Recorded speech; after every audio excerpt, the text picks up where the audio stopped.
আমার next target হচ্ছে June, ওইখানে একটা ম্যাচ আছে স্যান মেরিনোর সাথে। তারপরে সাফ, what we are all looking forward to. আমরা রেজাল্ট করে এনে দিচ্ছি, তারা যাতে এটা আর কি ছড়িয়ে দেয় যে না এরকম আর্চারি একটা গেম আছে। বাংলাদেশে অনেকে এখন আর্চারি বুঝে না, জানে না, ছোটোবেলায় মনে করে যে এরকম কীভাবে খেলেছিল ওটাই আর্চারি, বাট অরিজিনাল যেটা আর্চারি সেটা অনেকেই বুঝে না। ফুটবল কিন্তু বুঝে, দেখলেই বলে যে ফুটবল খেলো বা ক্রিকেট এমন কিছু সামথিং। আমরা যখন ফর এক্সাম্পল ইন্ডিয়ার সাথে খেলছি অথবা হংকংয়ের সাথে খেলছি, আমরা তো ম্যাচের আগে মানে আমার আলাপ হয় না দ্যাট এই টিম এত র্যাঙ্কিংয়ে আছে আর আমরা এরকম র্যাঙ্কিং আছি। Welcome back. আপনি আছেন স্টার প্লেতে, আর আপনার সাথে আছি আমি মামুনুর রশিদ। আলোচনার জন্য আমাদের স্টুডিওতে আজকে দুজন গেস্ট আছেন। একজন জামাল ভূঁইয়া, বাংলাদেশ জাতীয় ফুটবল দলের অধিনায়ক, এবং সেই সাথে আমাদের সাথে আরও একজন আছেন বন্যা আক্তার, তিনি বাংলাদেশ তিনি আর্চারি খেলে থাকেন।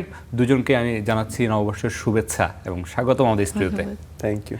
একটু ক্যাপ্টেনকে দিয়ে শুরু করতে চাই, কারণ আজকে আসলে পয়লা বৈশাখটা কেমন কাটলো, সারাদিন কী কী অ্যাক্টিভিটিস ছিল?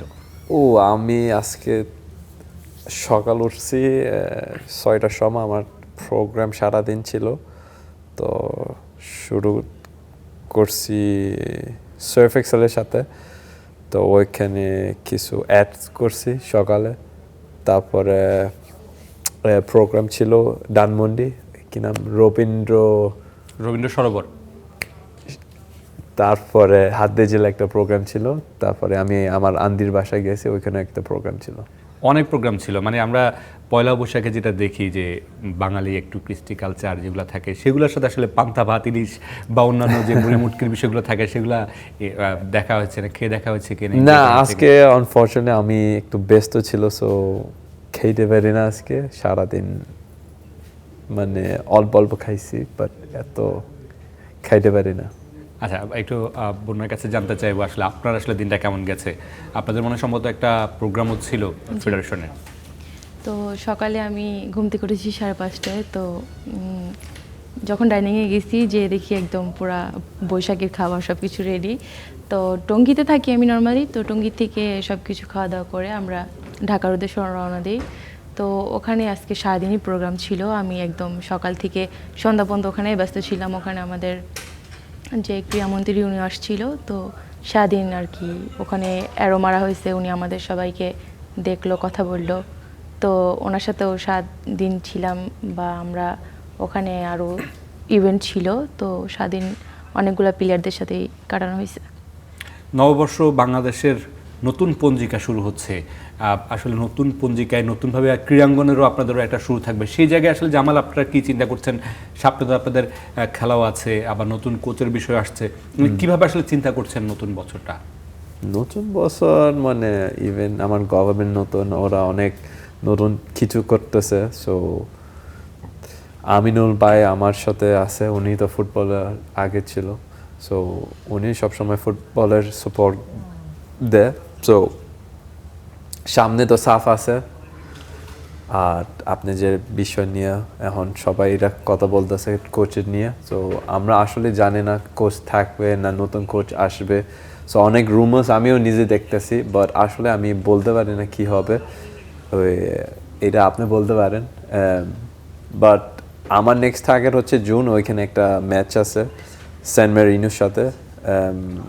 তারপরে সাফ, what we are all looking forward to. So that would be our main event, SAF.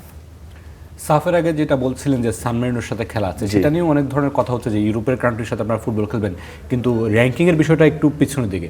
মানে এই যে মানে মানুষজন যে ইউরোপের একটা কান্ট্রি, না, এখানে বুঝতে হবে স্যান মেরিনো যে সাথে দলে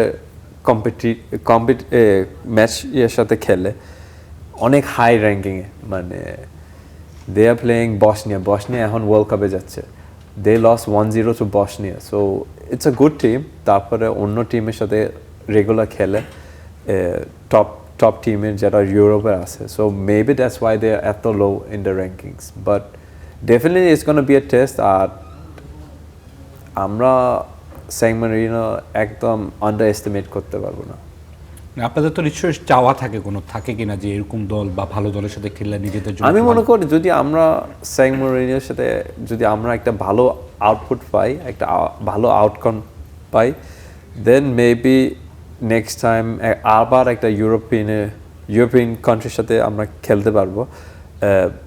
so this is the first step না, সো যদি ভালো হয় দেন মেবি আরেকটা বেটার টিমের সাথে খেলতে পারবো। একটু বন্যার কাছে আসতে চাই। বন্যা, আপনাদের আসলে সামনে কি ধরনের টুর্নামেন্ট আছে বা নতুন বছরে আসলে কিভাবে পরিকল্পনা সাজাচ্ছেন? আমরা রিসেন্ট তো বছরের শুরুতেই ব্যাংককে গিয়েছিলাম, তো ওখানে আমাদের একটা ইভেন্টে গোল্ড আসে। তো নেক্সট মান্থে আমাদের সাংহাইতে ওয়ার্ল্ড কাপ আছে, তো ওটার জন্য প্রিপারেশন চলছে আর কি। আসলে কিভাবে পরিকল্পনা সাজাচ্ছেন? আপনাদের যে কোচ আছেন তিনি দীর্ঘদিন ধরে আপনাদের সাথে আছেন। আমরা একটা জিনিস দেখছিলাম যে রোমান দিয়ার পরে আসলে আপনারা যারা খেলছেন অনেকদিন ধরেই খেলছেন, আপনার হয়তো অর্জনও আছে, কিন্তু যে লাইমলাইটটা পাওয়ার কথা সেটা মনে হয় কোথাও পাচ্ছেন না। আসলে এই জায়গায় কি আপনাদের এগুলো নিয়ে কাজ করা হচ্ছে কিনা বা ভাবনা কাজ করে কিনা? এখন সমস্যাটা ছিল অলিম্পিক নিয়ে। অলিম্পিকে আমাদের যেহেতু দুইটা ইভেন্ট, তো কম্পাউন্ড ছিল না, আমি কম্পাউন্ড ইভেন্টের, তো নতুন করে কম্পাউন্ড যোগ হয়েছে, মিক্সড টিম আর কি। তো রোমান দিয়া তখন আর কি ওদের কম্পাউন্ড ছিল, ওরা রিক্যাপ খেলতো, তো হাইলাইট হইতো ওই জন্য যে যেহেতু বড় একটা ইভেন্ট ওদের ইয়াতে আছে। তো দিনে দিনে এখন আমাদেরটাও আর কি আমরা আশাবাদী যে হাইলাইট হবে। আর ওয়ার্ল্ড কাপের জন্য পরিকল্পনা আমাদের আল্লাহর মতো অনেক ভালো। আমাদের যে জার্মান কোচ আছে উনি তো সবসময় বেস্ট আমি মনে করি। তো ওনার সব কিছু শিডিউল সব কিছু ওইভাবে প্রিপারেশন চলছে যে কিভাবে করলে ভালো হবে, কিভাবে আমরা গেমে ডেভেলপ করতে পারবো, সব কিছু প্রিপারেশন আল্লাহর মধ্যে ভালো। ব্যক্তিগত একটা টার্গেট থাকে না, সেই জায়গায় আসলে কোনো লক্ষ্য আছে? ব্যক্তিগত টার্গেট তো সবসময় থাকে, তো যেহেতু আমাদের টিম আছে, মিক্স টিম আছে, তো আমরা টিমে ফোকাস একটু বেশি দিই যে আমরা এখন ওই লেভেলের যে সারিনি যে ওয়ার্ল্ড কাপে বা ওয়ার্ল্ড চ্যাম্পিয়নশিপে কিছু একটা করে দিব, বাট আমরা চেষ্টা আছি যে আল্লাহর মতে মানে ওইদিকে আগাচ্ছি আমরা, যে আমরা ওয়ার্ল্ড চ্যাম্পিয়নশিপে বা ওয়ার্ল্ড কাপে ওই জন্য আমরা একটা রেজাল্ট করতে পারি। জামালের কাছে আরেকবার একটু যেতে চাই। জামাল, আপনি যুবারা কিছুদিন আগে সাফ জিতে ফিরেছে, তাদের খেলা নিশ্চয়ই দেখেছেন। রোনানদেরকে আসলে কেমন দেখলেন? তারা কি আসলে এখনই জাতীয় দলের জন্য প্রস্তুত কিনা? আই থিঙ্ক পুরো দলে ভালো খেলছে, সব প্লেয়ার যারা খেলছে মাঠে ওরা ভালো পারফর্ম করছে। অফকোর্স আই ক্যাচিং প্লেয়ার ছিল রোনান সলিভান। সো আমরা তো এক্সপেক্ট করি না মানে সাফের আগে রোনান এত ভালো পারফরমেন্স করবে, বাট ওইখানে কিছু এক্সপেকটেশনস ছিল। তারপরে কোচ এক মাস আগে ওই রেসপন্সিবিলিটি পাইছে। সো আমি বলতে চাই মানে overall it was a top performance by under twenty team. So of course এখন প্রশ্ন হবে, আপনার নেক্সট প্রশ্ন হবে maybe are we gonna see some of the players in the main national team? I think Ronald is ready. Already Murshid practice করছে, তারপরে Faisalও practice করছে. So some of them have already practiced with the national team, and আমি মনে করি Ronald will be the next one. আসলে আমি জানি না কোচ কি চিন্তা করবে বা আপনার কি চিন্তা করেন। আপনি অ্যাজ এ ফুটবলার অনেকদিন ধরে খেলছেন, বাংলাদেশকে সার্ভিস দিচ্ছেন, আপনারা দেখলেই বুঝেন আসলে কাকে কোন জায়গায় কাজে লাগানো যায়। রোনানকে আসলে আপনারা কোন জায়গায় সবচেয়ে ভালো কাজে লাগাতে পারবেন? বাংলাদেশের আসলে কোন জায়গায় রোনানকে দরকার আপনার কি মনে হয়? রোনালদো দরকার গোলের জন্য না, football is about scoring goals. আর Ronan I think he was the top scorer in SAFF. So I think আমার টিমে ভালো হবে, যেহেতু লেভেল একটু আলাদা, কারণ মেইন ন্যাশনাল টিম আর under twenty it's too different, completely different level. So ওইখানে একটু অ্যাডজাস্ট করতে হবে, but after he is been adjusting I think উনি মানে টিমের সাথে ভালো খেলতে। আমি আবারও আসছি আপনার কাছে এই বিষয়গুলো নিয়ে, যুবদের নিয়ে একটু জানতে চাইবো। তার আগে একটু আমি আবারও আপনার কাছে আসতে চাই যে আসলে বলছিলেন যে আপনাদের প্রস্তুতির কথা বা আপনাদের যে ফ্রেমের কথা বলছিলেন সেটা আসছে না। এই যে আপনারা কাজ করছেন বা এই যে সবশেষ আপনারা মেডেল জিতে এসেছেন এশিয়ান আর্চারি থেকে, তারপরে কি আপনারা আসলে সেই লাইমলাইটটা পেয়েছেন কিনা? না, আসলে আমাদের মানে বলতে গেলে প্রোগ্রাম শেষ হয়ে যাবে আর্চারি নিয়ে কথা বলতে গেলে, কারণ আর্চারির অ্যাচিভমেন্ট অনেক বেশি বাংলাদেশের। সব কিছু দেখতে গেলে ক্রিকেট ফুটবলের পর আর্চারি, কারণ আর্চারি 2বার অলিম্পিক কোয়ালিফাই করে খেলতে গেছে। তো তারপর আর্চারির যে রেজাল্ট সে অনুযায়ী বাংলাদেশের আর্চারি ওইভাবে ফোকাস পায় না, বা ওইভাবে এক প্রকার বলতে গেলে যে ওইভাবে আর কি সম্মান হয় না। তো আমরা যখন ব্যাংকক থেকে, আমার টিম মানে আমার রেজাল্ট, তো আমরা যখন ব্যাংকক থেকে ফিরলাম তো অনেকে গিয়েছিল বা আমার টিম যে ভালো একটা কিছু করে আসছে, যেরকম আমরা ফুটবলে দেখলাম যে ওরা ভালো খেলে আসছে, সঙ্গে সঙ্গে ওদের ভালো একটা করলো, হ্যাঁ আয়োজন করলো, বা সামথিং সব কিছু অ্যারেঞ্জ একটু অন্যরকম ছিল। তো আমরা যেহেতু আর্চারি ফুটবল কিন্তু অনেক ডিফারেন্ট খেলা, যেমন আর্চারি গেম এশিয়া কাপে নর্মালি আপনার যেই প্লেয়ারগুলো খেলতে আসে ওরা Olympic champion, world cup champion ওরা খেলতে আসে। তো এখানে 20-25টা দেশ আর কি পার্টিসিপেট করে, ওদের সাথে খেল একটা রেজাল্ট করে নিয়ে আসে। আমি আর কি কম্পেয়ার করছি না, বাট আমার দিক থেকে যেটা আমি সেটা বলছি যে 2-3টা টিমের সাথে খেলে সেটাও বুঝতে হবে বাংলাদেশে যে 2-3টা টিমের সাথে খেলছি সেখানে একরকম, বা 20-25টা দেশের সাথে খেলে আসছি এটা আর কি অন্যরকম একটা রেজাল্ট। তো আমি মনে করি যে আর্চারিটা একটু অন্যভাবে দেখা উচিত, যে ওরা কিভাবে খেলে কিভাবে রেজাল্ট করে নিয়ে আসতেছে। তো আমাদেরও যদি ওইভাবে ফোকাস করা হয় বা ওইভাবে সম্মান করা হয় তো আমাদের আশাবাদী যে আমরা আরও ভালো কিছু করতে পারবো। তো বিষয়টা দেখে আমাদের অনেক খারাপ লাগছে যে আমার টিমমেটদের ফিলটা আমি করতে পারছি, যে আমার টিমমেট রেজাল্ট করে নিয়ে আসছে, তার 2 দিন পরে ফুটবলের এমন একটা আয়োজন, রেজাল্ট তো আমরাও করে নিয়ে আসছিলাম। তো আমি মনে করি যে এটা একটু সরকারের দেখা উচিত যে সব ইভেন্টে যেন সেমভাবে সব কিছু করা হয়। আসলে আপনারা যখন দেখছিলেন যে যুবাদেরকে যে উদযাপন বা যে আয়োজন, যে তাদেরকে নিয়ে এত বরণ, সেই সময় আসলে আপনার টিমমেট যারা মানে জিতে এসেছে তাদের সাথে আসলে কী ধরনের কথা হচ্ছিল, তাদের আক্ষেপটা আসলে কেমন ছিল? আমি যে ওই দিন ফার্স্টে কথা বলছি যে ফুটবলের এমন একটা আয়োজন করতেছে, ওদের তো বাস দিল বা আমাদের কম কি ছিল, আমরা তো এতগুলা টিমের সাথে খেলে একটা গোল্ড নিয়ে আসছি, তো এটা বোঝা উচিত ছিল। বা যেদিন ওদের প্রাইজ মানি দেওয়া হয়, যেদিন ওদের সম্ভাবনা মানে স্পোর্টস ডেতে ওদের যেদিন আর কি করা হয় ওই দিন আমরাও গিয়েছিলাম, বা আমাদের যে টিমের 3জন গোল্ড পাইছে ওরাও ওখানে উপস্থিত ছিল। তো ওদের মুখের দিক বারবার আমি দেখছিলাম যে ওদের ফিলটা আমি নিজেই করতে পারতেছিলাম যে ওরা একটা রেজাল্ট করে নিয়ে আসলো, ওদেরও এখানে থাকা উচিত ছিল। এই জিনিসগুলো একটু মিস্টেক আছে, আমার মনে হয় এগুলো একটু দেখা উচিত। জামাল ভুঁইয়া কি বন্যা আক্তারের সাথে কি একটু একমত হবেন কিনা যে আসলে অর্জনের পরও এই বিভাগটা নিয়ে একটু আলোচনা কমই হয়? আমরা দিয়া সিদ্দিকী বা রোমান সানার কথা বলতে পারি, তারাও বাংলাদেশকে আট চাইতে অনেক গোল্ড এনে দিয়েছেন, অনেক বড় অর্জন এনে দিয়েছেন। অলিম্পিকে খেলা কিন্তু চার ঠেকানি কথা নয়। না, আমি মনে করি যারা বাংলাদেশে রিপ্রেজেন্ট করে they should be respected the same way, কারণ দে আর রিপ্রেজেন্টিং বাংলাদেশ, আমরা representing Bangladesh. End of the day ওরাও গোল পাচ্ছে, so so they should be treated the same way. Problem হয়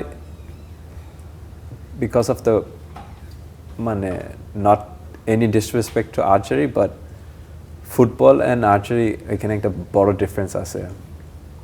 football is like the biggest sport in the world, অনেক মানুষ পছন্দ করে। আর আমরা যদি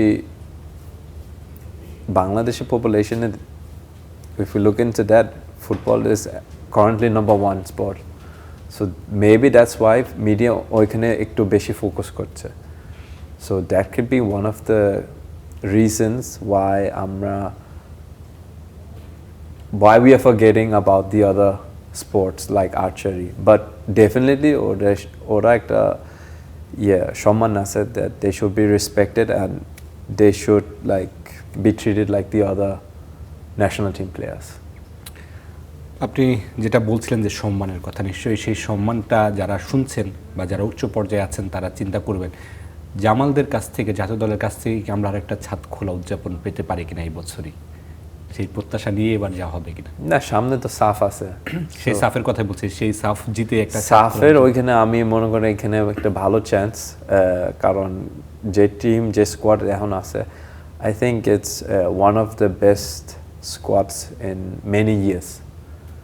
So আমরা যদি ঠিক কম্বিনেশন, তারপরে প্র্যাকটিস, তারপরে রাইট সেট আপ সব কিছু মিলে I think আমরা একটা ভালো চান্স আছে, কারণ we are playing home. So হোমে খেললে এখানে একটা এক্সট্রা অ্যাডভান্টেজ আছে, আমার ক্রাউড তো বাংলাদেশি থাকবে mostly, so they will be our number 12 player, আমি এরকম বলতে পারি। So pressure will be there for the players, but definitely ওইখানে একটা অ্যাডভান্টেজ আছে দ্যাট আমরা এই বছর সাফ নিতে পারি। সাফ জেতার জন্য বলছেন যে রোনানকে আপনার গোল করার জন্য দরকার, আপনার কি গোল পোস্টে একটু জিকোকে মিস হয় কিনা? Zico is definitely a top goalkeeper, উনি সব মানে এই বছর তো দারুণ খেলতেছে, যেটা আমি দেখলাম। মানে টপ অফ দ্য টেবল, তারপরে অনেক ক্লিন শিট করছে। So Zico is performing well, so hopefully we gonna see Zico in the national team again. আপনার এতদিনও তো সেই অনেক দিন ধরেই আসলে দলের বাইরে আছে, জি। পারফরমেন্স করছে কিন্তু দলের সুযোগ পাচ্ছে না। জি। সে লাস্ট একটা ইন্টারভিউতে বলছিল যে কোচের সাথে একটু মতমালিন্য হয়েছে, মানে কথা বলেনি, এটা নিয়ে কথা বলতে। No, of course, Zico's been disappointing কারণ আগে তো উনি তো 1 নম্বর গোলকিপার ছিল, so of course উনি he's disappointed about not being called up to the national team. এটা তো it's normal. আপনি যদি বেস্ট ক্লাবে খেলেন তারপরে কল আপ পান না, তা অফকোর্স উনি একটু ডিসঅ্যাপয়েন্টেড থাকবে, সো আই আন্ডারস্ট্যান্ড হিম। সাফের কথা বলছিলাম, সাফ জিততে হলে যেটা করণীয় আপনারা সেটা বলছেন যে অনুশীলন করতে হবে, সেভাবে পরিকল্পনা সাজাতে হবে। সেই পরিকল্পনা সাজানোর জন্য যে অনুশীলন করার জন্য যে মানুষটার প্রয়োজন, সেটা নিয়ে আপনি বলছিলেন যে বিভিন্ন ধরনের নাম শোনা যাচ্ছে, ক্রোয়েশিয়া, তারপরে লেবানন বা হচ্ছে ফ্রান্স, অনেক জায়গা থেকে নাম শোনা যাচ্ছে। আপনাদের সাথে বা আপনারা সিনিয়র যারা আছেন, জামাল ভুঁইয়া, হামজা চৌধুরী বা সমিত, আপনাদের সাথে কি কোনো ধরনের ডিসকাশন হয়েছে যে আপনারা কী মানের কোচ চান বা কী ধরনের কোচ চান আপনাদের জন্য? না, আসলে আমার সাথে কোনো যোগাযোগ হয় না, কারণ ফেডারেশনের ভিতরে এখানে একটা ডিফারেন্ট ডিপার্টমেন্ট আছে, ডিফারেন্ট কমিটি আছে, national team committee, so it is there decision, মানে নেক্সট ন্যাশনাল টিম কোচ কে হবে। আমরা জানি এই মার্চের লাস্টে আমার মেইন কোচ এখন হাভিয়ের কন্ট্রাক্ট এক্সপায়ার হবে, সো আসলে ওরা বলতে পারে নেক্সট কোচ কে হবে। অবশ্যই তারা সেটা তাদের বিষয়, তাদের ডিপার্টমেন্ট আছে। আমরা যখন ক্রিকেটে দেখি, অনেক সময় আমরা ক্রিকেটে দেখেছি যে বাংলাদেশ নতুন একজন কোচ খুঁজছে, আপনার যে অধিনায়ক থাকে বা যে সিনিয়র ক্রিকেটার থাকে দলের, তার সাথে একটা ডিসকাশন করে। অবশ্য আমাকে যদি কল দেও, আমি, হামজা, শমিদ ও whoever senior players is there, আমরা যদি একটা মিটিং করতে চাই, then of course we are free to discuss না, but in federation there is যেটা আমি আগে বলছি, ওইখানে একটা national committee, so it's up to them, it's their decision. আমি আবার একটু বন্যা আক্তারের কাছে ফিরতে চাই। আপনাদের দুঃখের কথা বলছিলেন, খারাপ লাগার কথা বলছিলেন। আসলে জামাল ভাই একটা কথা বলেছে যে ফুটবল খুব বেশি পপুলার বাংলাদেশে, আর্চারিকে আসলে আপনারা সেই পপুলারিটি আনার জন্য আসলে কি করা যেতে পারে? আপনাদের কি মনে হয় যে আরও বেশি পপুলার কীভাবে মানুষের কাছে কীভাবে পৌঁছানো যায়? পৌঁছানোর দায়িত্বটা আপনাদের, আমি মনে করি, কারণ রেজাল্ট তো আমাদের সব কিছুই আছে, যেরকম অলিম্পিক কোয়ালিফাই করা, অলিম্পিক খেলা বা গোল্ড, রোমান্স আনার বড় একটা অর্জন আছে। রোমান্স আনার অর্জনের পর থেকে কিন্তু বাংলাদেশে ম্যাক্সিমাম মানুষ আর্চারি চিনে। তো যেরকম বলো যে ফুটবল পপুলার, এখানে মিডিয়া, অবশ্যই মিডিয়ার অনেকই আছে। তো আমি মনে করি, আমি একটা উদাহরণ দিই, এই যে আমরা যে ব্যাংকক থেকে গোলটা আমার টিম নিয়ে আসছে, ওখানে সাতখোলা বাস যদি আর্চারি টিমকে দেওয়া হতো, পুরো ঢাকা শহর ঘুরে যদি টঙ্গীতে যাওয়া হতো, ওখানে 1 লাখ মানুষ যদি দেখতো, 1 লাখ মানুষ আর্চারি চিনত। এই দায়িত্বটা কাদের? অবশ্যই বাংলাদেশের সরকারের বা বাংলাদেশের যারা উচ্চ লেভেলে দায়িত্ববান যারা আছে তাদের। তো আমি মনে করবো যে আমরা রেজাল্ট এনে দিচ্ছি, কিন্তু দায়িত্বটা আর কি যারা বাংলাদেশে, যাদের হাতে দায়িত্ব, ছড়িয়ে দেওয়ার দায়িত্ব তাদের। কারণ আমরা একটা গোল্ড নিয়ে আসলে শুধু আমাদের নাম হচ্ছে না, পুরো দেশের নাম হচ্ছে, পুরো দেশ জানতেছে, বা আমাদের অনেক ফ্যাসিলিটি হবে, বা বাংলাদেশের স্পোর্টসের উপর অনেক ফ্যাসিলিটি আসবে। তো আমি মনে করবো যে ফার্স্ট অফ অল তাদের দায়িত্ব, আমরা রেজাল্ট করে এনে দিচ্ছি, তারা যাতে এটা আর কি ছড়িয়ে দেয় যে না, এরকম আর্চারি একটা গেম আছে। বাংলাদেশে অনেকে এখন আর্চারি বুঝে না, জানে না, ছোটোবেলায় মনে করে যে এরকম কীভাবে খেলেছিল ওটাই আর্চারি, বাট অরিজিনাল যেটা আর্চারি সেটা অনেকেই বুঝে না। ফুটবল কিন্তু বুঝে, দেখলেই বলে যে ফুটবল খেলো বা ক্রিকেট এমন কিছু সামথিং। তো তখন বুঝাইতে হয় যে না, আমি আর্চারি খেলে আর্চারি এভাবে খেলতে হয়, তীরন্দাজ আর কি। তো আমি আর কি এটা আর কি বুঝাইলাম যে সাতখোলা বা যদি এই ব্যাংকক থেকে আসার পর আমরা পেতাম, আমাদের অনেকেই জানতে পারতো যে আর্চারি নামে কোনো গেম আছে আর কি। এই যে না পাওয়া, এই যে আক্ষেপ, এই যে একটা হতাশা, এটা কি আসলে সামনে ভালো করার জন্য আরও বেশি আপনাদেরকে তাড়িয়ে দিচ্ছে কিনা, যে হয়তোবা আমরা আরেকটু ভালো করতে পারলে হয়তো এরকম আয়োজন আপনাদের জন্য হতে পারে? গোল্ড নিয়ে আসার পর আর কি এনে মানে দেওয়া যাবে আমি আর জানি না, কারণ বাংলাদেশের এশিয়া কাপের মতো একটা জায়গা থেকে গোল্ড আসছে মানে অনেক কিছু, কারণ ওইখানে 20টা প্লাস দেশ পার্টিসিপেট করেছিল, আর সেখান থেকে গোল্ড নিয়ে আসা মানে 2-1টা কথা না। তো তার উদ্ধার কিছু আছে কিনা আমার জানা নেই। আমি মনে করি যে এটাই আমাদের জন্য অনেক বড় অর্জন ছিল, বাট ওইভাবে আমরা সম্মানটা পাইনি। অলিম্পিকের কথা বলছিলাম, যদি অলিম্পিকের মঞ্চ থেকে আরও বড় কোনো অর্জন আনা যায়। ইনশাল্লাহ হবে, আমরা চেষ্টা আছি যে আজকে না হোক কালকে, বা কালকে না হোক পরশু হবে, যে যাতে আমরা একটা পদক এনে দিতে পারি। এখন যেভাবে হোক আমাদের আমাদের মানে আমরা ফিল করি যে আর্চারি আমাদেরই ছড়াইতে হবে, যেভাবে হোক, যে দিনের পর দিন যদি আমরা পদক এনে দিতে পারি, বা ভালো কোনো রেজাল্ট বা অলিম্পিকের মতো জায়গা থেকে যদি একটা রেজাল্ট আসে, তখন হয়তো বা আর্চারি কিছু চেঞ্জ আসতে পারে। কিন্তু আমি এখন বাংলাদেশের মানে যেই সব কিছু দেখতেছি যে এখন আর্চারিকে অনেক আর কি পিছনে মনে করে। কিন্তু এখন আমরা যেটা জানি আমাদের রেজাল্ট সম্পর্কে, আমরা যা জানি আমাদের ফেডারেশন আর কি, যেমন যে ফুটবল ক্রিকেটে পরে আর্চারির নামটা আর কি দেওয়া উচিত। বন্যা আক্তার অলিম্পিকের কথা বলছিলেন, অলিম্পিক থেকে স্বর্ণ আনার একটা পরিকল্পনা আছে বা ইচ্ছা আছে। জামাল ভুঁইয়া সাফের কথা বলছিলেন, বাংলাদেশকে আসলে র্যাঙ্কিংয়ে কোন জায়গায় রেখে যেতে চান জামাল ভুঁইয়া? অফকোর্স আমি তো র্যাঙ্কিং আরও বাংলা টিমে আরও সামনে দেখতে চাই। তো যে ম্যাচ যারা সামনে আছে ওইটা জিততে হবে, তা দেন আমরা এগিয়ে যাব। So that's the main target, মানে বাংলাদেশ অ্যাজ এ টিম এগিয়ে যেতে হবে আর বড় টুর্নামেন্ট খেলতে হবে। সাফ, এশিয়ান কাপ, তারপরে আলটিমেট গোল হচ্ছে ওয়ার্ল্ড কাপ না। সো আমরা যদি একটা বড় টুর্নামেন্টে কোয়ালিফাই করতে পারি, দেন আমরা অনেক এগিয়ে যাব। তা আসলে র্যাঙ্কিংটা তো আপনার বড় দলের বিপক্ষে জয়ের কারণে হচ্ছে অনেক বেশি এগিয়ে যায়। আপনারা এখন যে শুরু করলেন মাত্র ইউরোপের একটা কান্ট্রি দিয়ে, বা সামনে আরও হয়তো বা ভবিষ্যতে আরও বড় বড় দলের সাথে খেলবেন, এই পরিকল্পনাটা নিজেদের আছে কিনা? আমি যেটা বলছিলাম যে এক্স্যাক্টলি কোনো একটা সংখ্যা আছে কিনা, টার্গেট, যে এই র্যাঙ্কিংয়ে আমি যেতে চাই আমার নিজে শেষ করা এই ক্যারিয়ারটা? না, অ্যাকচুয়ালি আমরা এরকম চিন্তা করি না, কারণ আমরা যখন ফর এক্সাম্পল ইন্ডিয়ার সাথে খেলছি অথবা হংকংয়ের সাথে খেলছি, আমরা তো ম্যাচের আগে মানে আমার আলাপ হয় না দ্যাট এই টিম এত র্যাঙ্কিংয়ে আছে আর আমরা এরকম র্যাঙ্কিং আছি।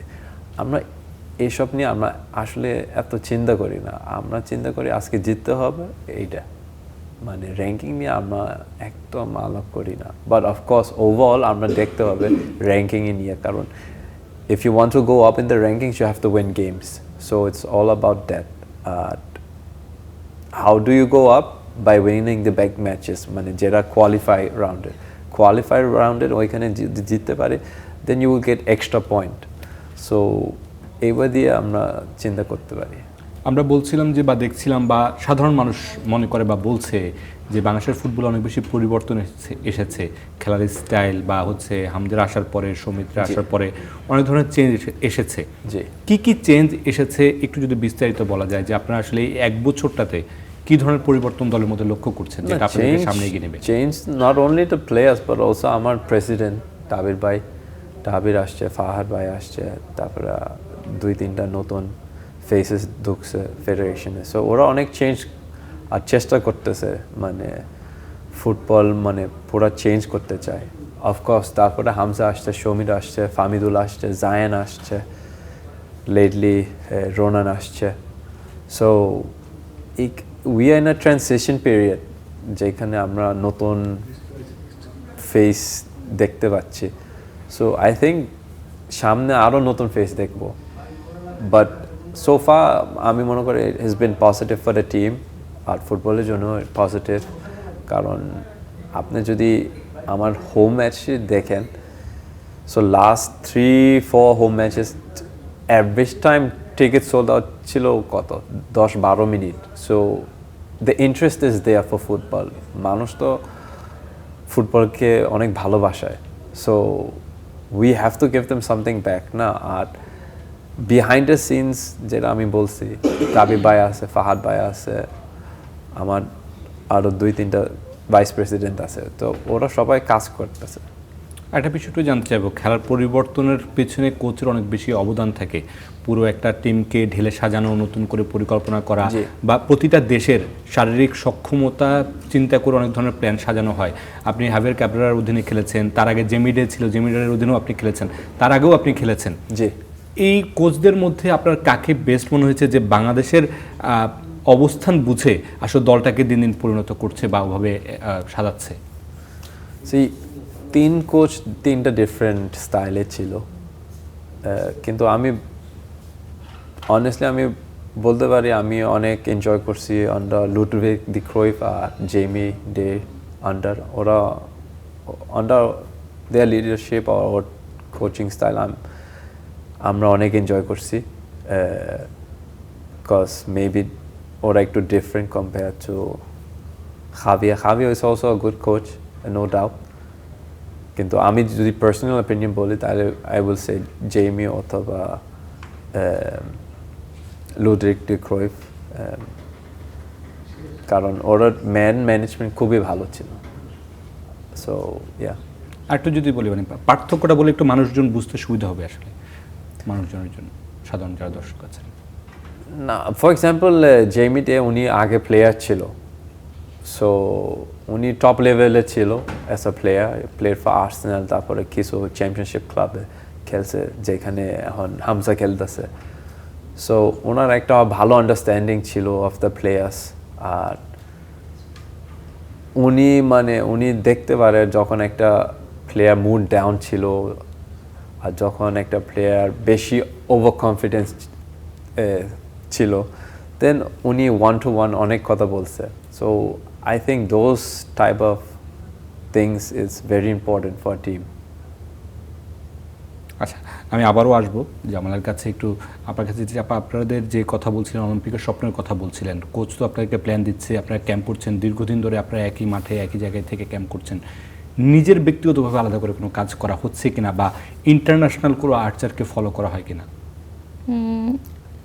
যেরকম কোচ প্র্যাকটিস করা সকাল 8টা থেকে 11:30 বা 12টা, আবার বিকেল 3-3:30 থেকে ওই সন্ধ্যা হয়ে যায়।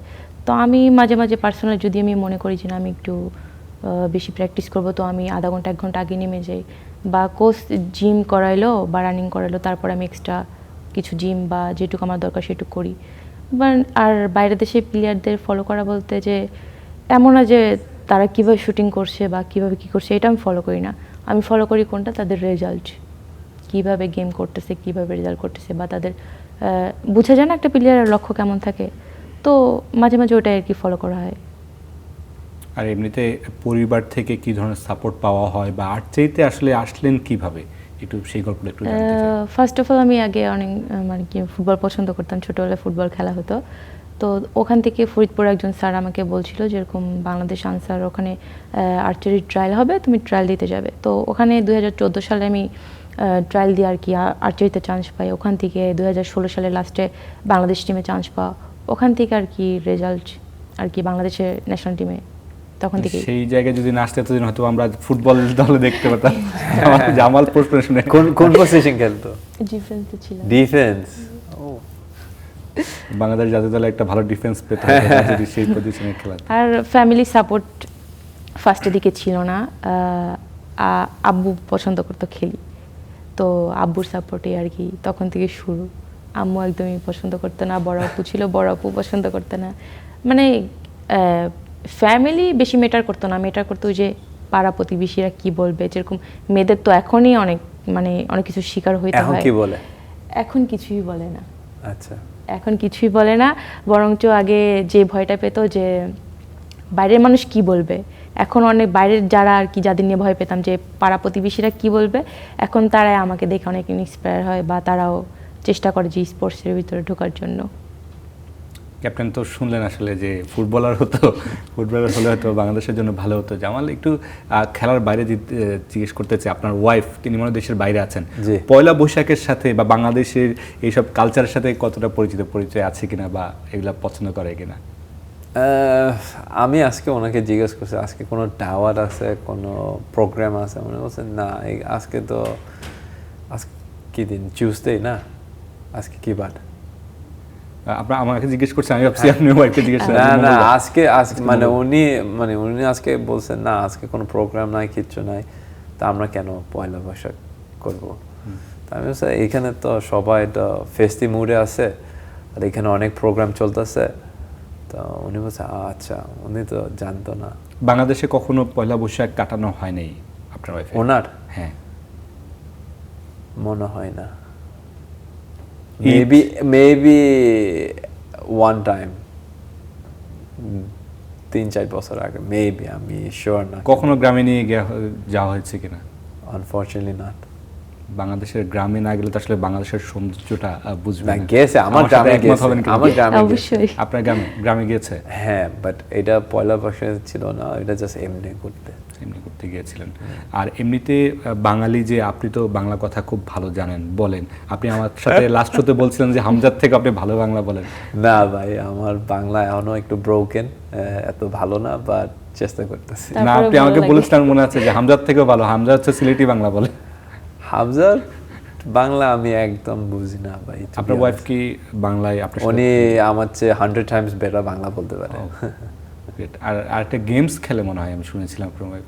গেমস না, উনি গেমস করে না, উনি কম্পিউটার সায়েন্স, উনি প্রোগ্রাম বানায়, কোডিং, এইসব জিনিস করে। ওকে, বোনা, আসলে আমরা প্রোগ্রামের খুব শেষ দিকে আছি। আমরা ছোট্ট করে জানতে চাইবো আসলে এই যে বাঙালি যে কৃষ্টি কালচার বা বাংলাদেশের গ্রামীণ অনেক খেলা আছে। আর্চারি আমরা আগে ছোটোবেলায় দেখতাম যে বাচ্চারা এরকম কাঠ দিয়ে বানিয়ে রাবার পেঁচিয়ে মারতো। এরকম অনেক মজার মজার খেলা আছে, নৌকাবাইজ বলি। সেই খেলাগুলোকে আসলে এখন দেখা যায়, আপনি যেটা বলছিলেন প্রথমে, আগে ফুটবল খেলতেন, পরে আর্চারিতে এসেছেন, গ্রামীণ অনেক খেলা থাকে না, সেই খেলাগুলোকে আসলে মিস করেন কিনা? আপনার ছোটোবেলা আসলে কী কী খেলা খেলতেন? ছোটবেলায় সব কিছুই খেলা হতো। তো এখন যখন বাসায় যাই, বাসায় তো ওইভাবে যাওয়া হয় না, বছরে একবার বা দুইবার এরকম যাওয়া হয়। তো যখন যাই তখন ওইভাবে টাইমও পাই না, ফ্যামিলিকে টাইম দেবো বা একটু বাইরে বেরোবো বা ঘুরবো, এমন কোনো টাইম থাকে না। বাট কিছু টাইম মিস করি যে আগে এই রাস্তা দিয়ে খেলতাম, এই মাঠ দিয়ে খেলতাম, বা কত বন্ধুবান্ধব ছিল। তো ওই খেলাগুলো এখন আর দেখা হয় না, বা কাউকে খেলতেও দেখি না। মোবাইল চলে আসার পরে তো একদমই এগুলা তো কেউ ঘর থেকেই বেরোয় না, এমন একটা অবস্থা। আর এখন বাংলাদেশের গ্রামীণও মানে ওই পরিবেশে ওরকম কোনো মাঠ নেই যে বাচ্চারা বিকাল হলে খেলবে বা কোনো কিছু। তো মিস করা হয় এগুলা। আমি জামালের কাছে একবারে শেষ প্রশ্ন, জামাল, ফুটবল ছাড়া আসলে কোন খেলা সবচেয়ে বেশি প্রিয় ছিল? ফুটবল তো আপনি খেলেন, এছাড়া কোন খেলা আর্চারি। খেলতেন? আর্চারি? না না না, আমি কখনো ট্রাই করি না। কোন মানে ছোটবেলায় থাকে না অনেক? ছোটবেলা বক্সিং করছি, বক্সিং আর বাস্কেটবল। বক্সিং আর বাস্কেটবল। হ্যাঁ। যাক, অসংখ্য ধন্যবাদ। আমাদের একটা বিরতি নিতে হবে, দুজনকে আবারও নববর্ষের শুভেচ্ছা জানিয়ে আমি আসলে বিদায় নিতে চাই। আপনাদের অসংখ্য ধন্যবাদ।